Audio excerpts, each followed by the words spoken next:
Hi guys, അസ്സാം വലൈക്കും. Good morning. എന്താ വിശേഷങ്ങൾ? എല്ലാവർക്കും സുഖമല്ലേ? അപ്പോൾ തരക്കടില്ലാത്തൊരു തണുപ്പുണ്ട് കേട്ടോ. തണുപ്പ് കുറഞ്ഞിങ്ങനെ വരുന്നുണ്ടോ എന്ന് സംശയമുണ്ട്. ഏതായാലും ഇന്നത്തെ നമ്മുടെ സബ്ജക്റ്റ് എന്താണെന്നറിയോ? ക്ഷമ. അസ്സബ്റു നുസ്റുൽ ഈമാൻ. ക്ഷമ ഈമാൻ്റെ പകുതിയാണ്. ഈ ഒരു വിഷയം നമ്മൾ പലർക്കും പല കാര്യങ്ങളുണ്ട്.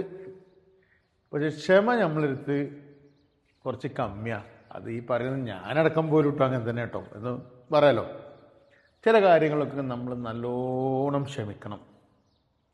വളരെ പെർഫെക്റ്റായിട്ട് നമ്മളെ കാര്യങ്ങളൊക്കെ നടക്കണമെങ്കിൽ ഉണ്ടല്ലോ കുറച്ച് ക്ഷമ. നമ്മളുടെ ഈ അർജൻറ്റ്, നമ്മളുടെ ഈ തിരക്കുകൾ അതൊക്കെ മാറ്റി വെച്ചപ്പോൾ നമ്മളൊരു കാര്യം ചെയ്യാൻ ഉദ്ദേശിക്കുകയാണെങ്കിൽ ക്ഷമയോടെ കാത്തിരിക്കുക. പ്രവാചകൻ പറഞ്ഞിട്ടുണ്ട്, അസ്സബ്റു നുസ്റുൽ ഈമാൻ. ക്ഷമ ഈമാൻ്റെ പകുതിയാണ്. അത് മനുഷ്യൻ്റെ ഏറ്റവും ഒരു അത്യാവശ്യ ഘടകമാണ് ക്ഷമ.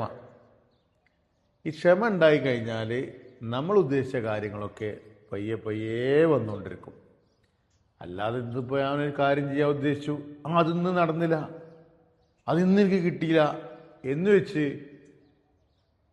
സ്വയം ശപിക്കാനോ അല്ലെങ്കിൽ മറ്റുള്ളവരെ ക്രൂശിക്കാനോ ശ്രമിക്കരുത്. അപ്പോൾ അങ്ങനെ നമ്മൾ ക്ഷമയോടുകൂടി പല കാര്യങ്ങളും ചെയ്യേണ്ടതുണ്ട്. ഇപ്പോൾ നമ്മളൊരു ഇവന് യാത്ര പോകാൻ കരുതിയിരിക്കുകയാണ്. നമ്മൾ ഉദ്ദേശിച്ച സമയത്ത് ചിലപ്പോൾ ഇത് നടന്നോളണമെന്നില്ല. അപ്പോൾ അതിനു വേണ്ടി നമ്മൾ ക്ഷമിക്കുക. അതിൻ്റെ ഒരു സമയം വരുമ്പോൾ ഒക്കെ നമ്മൾ ക്ഷമ എത്രമാത്രം ഉണ്ട് അതിനനുസരിച്ചിരിക്കും നമ്മളുടെ മറ്റുള്ള കാര്യങ്ങളൊക്കെ. അപ്പോൾ ഈ ഒരു ഇത് നമ്മൾ എന്നും ഫോളോ ചെയ്യേണ്ടതാണ്. ജീവിതത്തിൽ വളരെ പ്രധാനമാണ് ഈ ക്ഷമക്കുള്ള സ്ഥാനം കേട്ടോ. കാരണം പല കാര്യങ്ങളും ഇപ്പം നമ്മൾ ജോലി, നമ്മൾ ഉദ്ദേശിച്ചൊരു ജോലി കിട്ടിയില്ല, അല്ലെങ്കിൽ നമുക്കൊരു ജോലി കിട്ടി, പക്ഷെ ആ ജോലിയിൽ നമ്മൾ ആത്മാർത്ഥത കാണിച്ച് ക്ഷമിച്ച്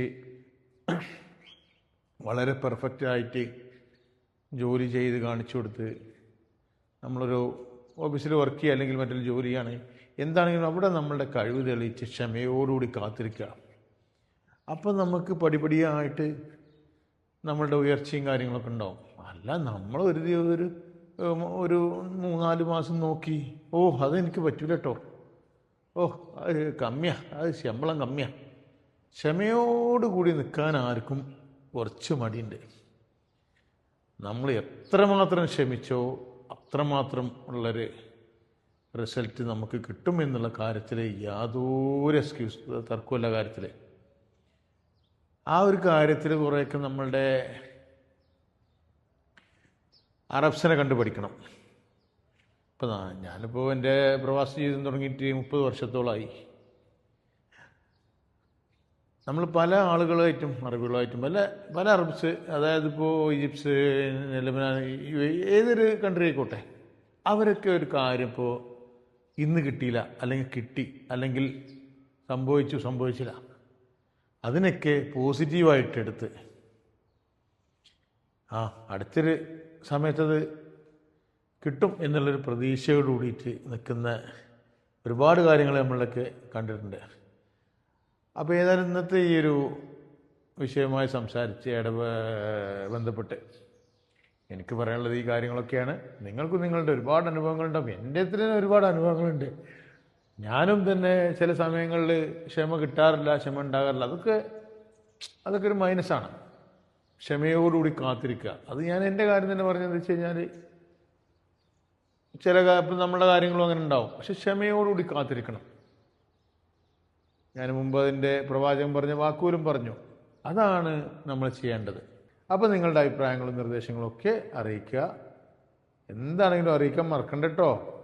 ഓക്കെ, എല്ലാവർക്കും ഒരു നല്ല ദിനം ആശംസിക്കുന്നു. Thank you.